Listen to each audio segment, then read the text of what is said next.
Your new album, Zeitgeist. What's it about? Kiss my ass. Kiss my ass. No, it's too hot. I'm sorry. It's about lots of things. Okay, name me one thing. Best thing. It's about beer. It's about beer. Actually, yeah, there's a couple of songs about beer. Have you heard it? Yeah. Yeah. 1, 2, 3.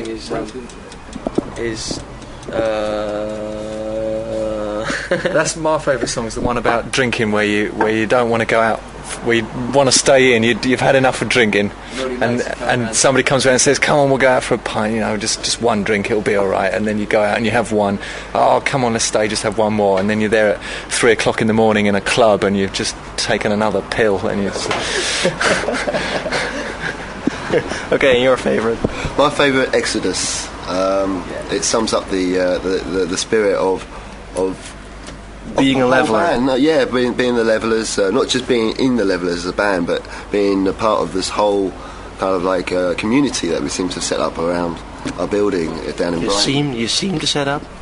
Sorry? You seem to set up? We have. Set up. Yeah, we literally set up, and it started off as a really worn down old factory building. It took a lot of work to sort of get it to be warm, dry. The roof had to be fixed, windows had to be put in, all sorts of stuff. And at the end of it, when we were finishing the album, we were doing the chorus line, and we just got everybody around the building saying, "Right, come down in the studio, sing the chorus line," right up on the chalkboard.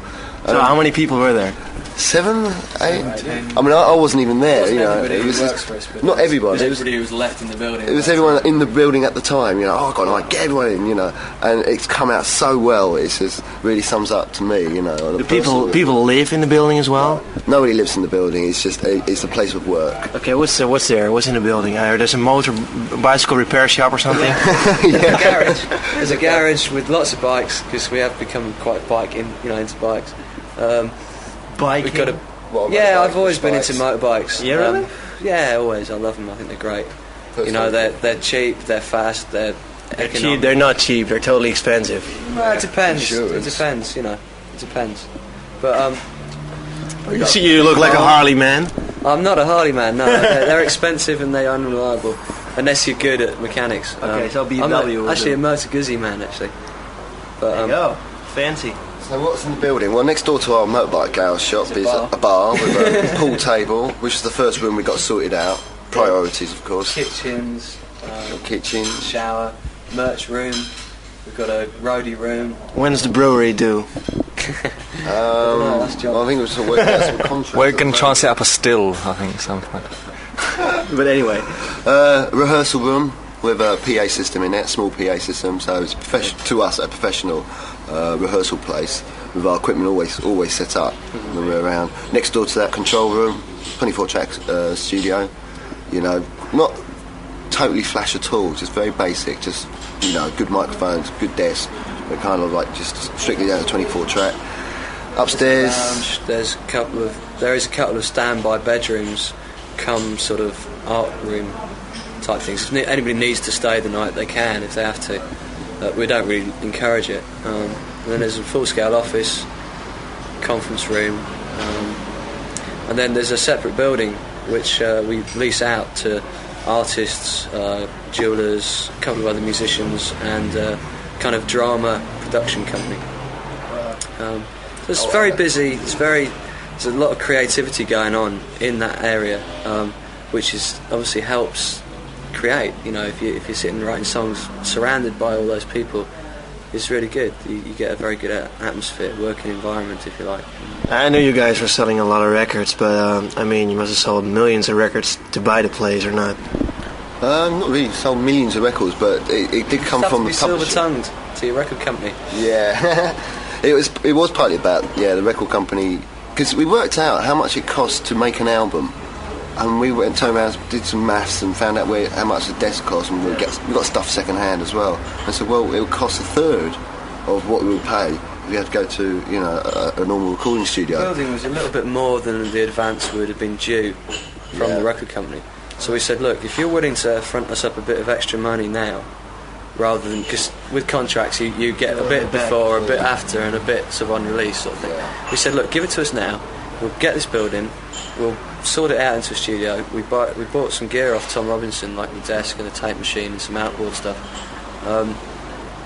all very cheaply, and it still worked out under budget anyway. So the next record, the record company were beginning to see sense here, and they were thinking, right, the next record's going to be really cheap. Okay, but the next record has got to come out on Warner Elektra as well. No, it primarily comes out on China Records. As far as Still? The contract between us and China has not changed at all. There's business that China have signed to Warner Brothers for the rest of Europe, and also with Elektra, which is part of Warner Brothers. So really, it has nothing to do with us at all. Well, it has nothing to do as far as... I don't think we actually signed any contracts with Warner Brothers at all. So That's nice. Basically, what it was before was a couple of years back, we'd be over here, our first record company over here, I can't remember what it was called even, but they actually folded up in the first 6 months. So we then had to go to play it again, Sam, and same in Belgium. In France it was another one, in Germany a different one. And we found between territories that some would work well, some understood the band and some would work well, or try.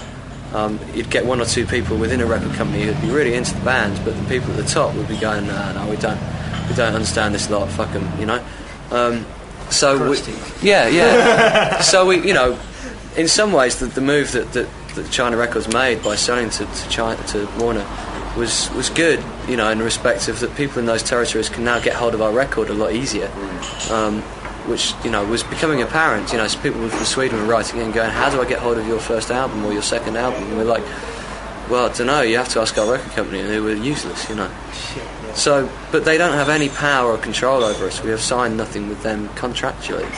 Okay, so why don't you guys go make your own record company? Wouldn't that be the next step? You get your own.